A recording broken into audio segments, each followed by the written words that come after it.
We are basically ready to go ahead and set the engine in here. So without any further ado, I'm gonna go ahead and show you the engine we got. And I think it's gonna look really nice in the car. So let's go ahead and get after this.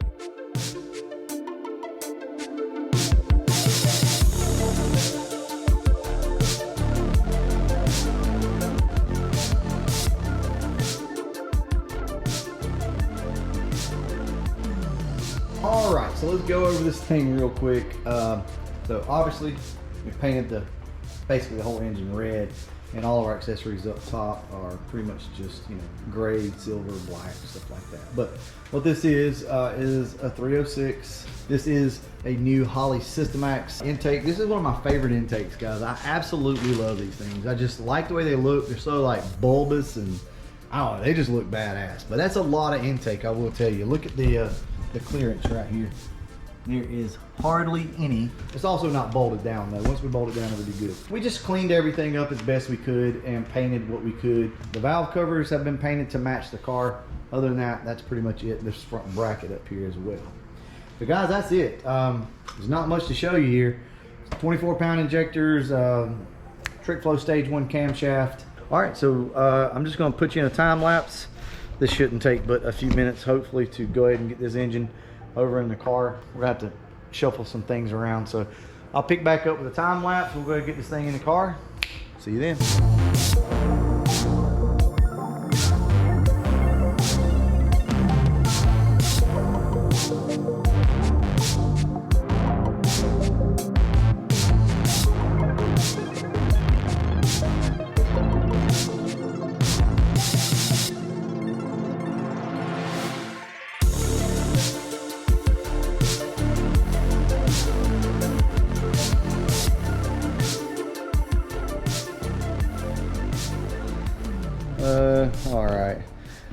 All right, so we got the engine in the car. That was probably the easiest install I think we've ever done, but we kind of got a little bit of a clearance issue over here with the headers and the steering rack.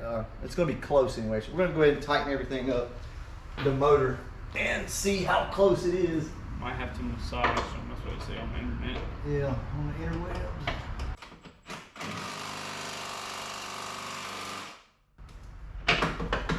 It pulled it back a little bit, but I was pushing it forward a good amount on purpose because I knew to do that, and we still got about a 1/4 inch clearance. I think we'll be okay.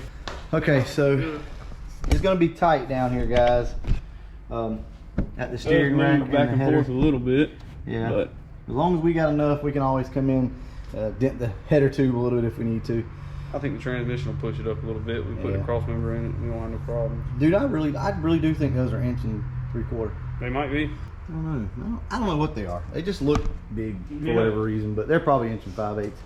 But anyway, guys, I'll pick back up with you a little later on. I just wanted to show you that we did get the engine in the car, and I think she's gonna look really good, seriously. And see, like I was saying before, you're not gonna notice all this red down here. But what you will see though, and the reason why I went ahead and painted all that is because that will at least tie it all in. And I'll go over a few other things. The meaning of this right here, some of you can probably already guess, but we'll talk about that a little later on. I'm curious to see what this intake looks like on here. So, all right, I'll catch you guys either probably tomorrow sometime. I'll come out, we'll video, and we'll talk some more. As you saw last night, we got the engine in the car, and I've not done much of anything to it today.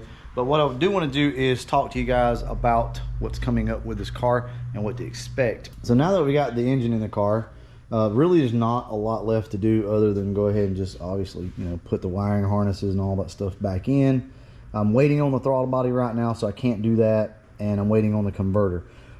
Once we get those things, we're going to go ahead and drop the transmission in the car, and we should be good there. We're just going to be using the stock AOD. So let's talk about transmissions. If you all remember, the day we picked up the Carbon Fox from John, it came with an AOD which had 4 R70W parts inside of it and a bunch of goodies. Basically built to hold some good power.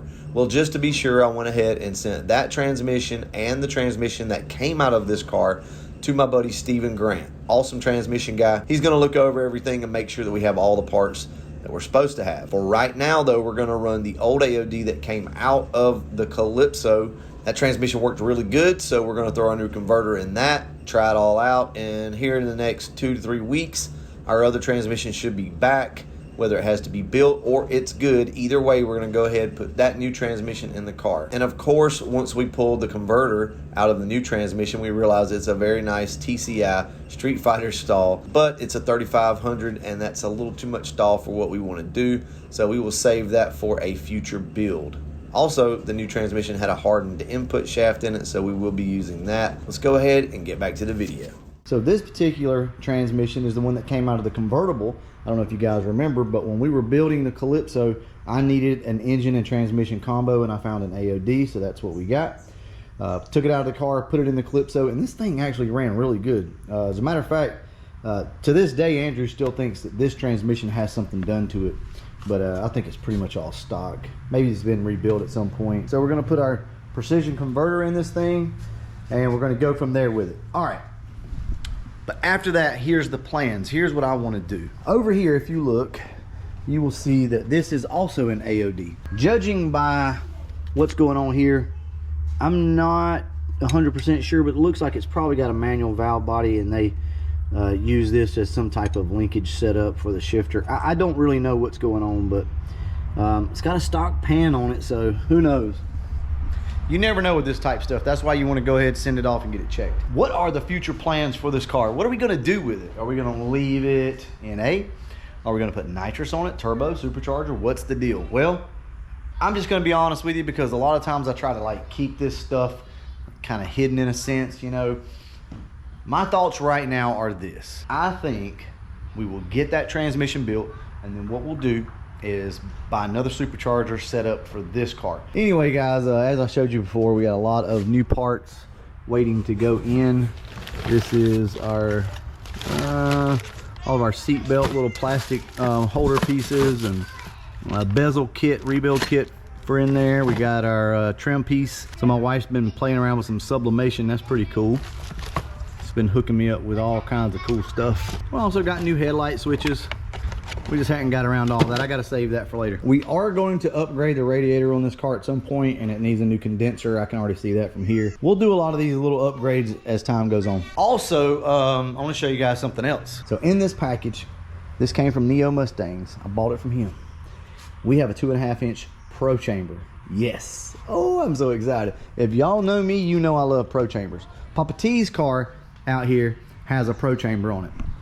And I love the sound that they give. They're really deep, and they don't, honestly, let me say this about them. It doesn't make your car louder. It makes your car deeper, so I think a lot of people get loud confused with deep. Like a really loud car, say like a Coyote car with Borla Attacks or something along those lines. That's a loud car. You can get away from loud. You can go inside your house, have the TV on, and you're not going to hear a loud, high-pitched car. What you are going to hear, though, is that car with the deep, you know, throaty sound, turn downs, Flowmasters, something along those lines, a Pro Chamber. You're going to feel that. That's more of a bass note, right? It's a deeper note. So we had 1 chambers on a buddy of mine's car, and he changed them out and went to 2 or 3 chambers. He might have went to 3 chambers.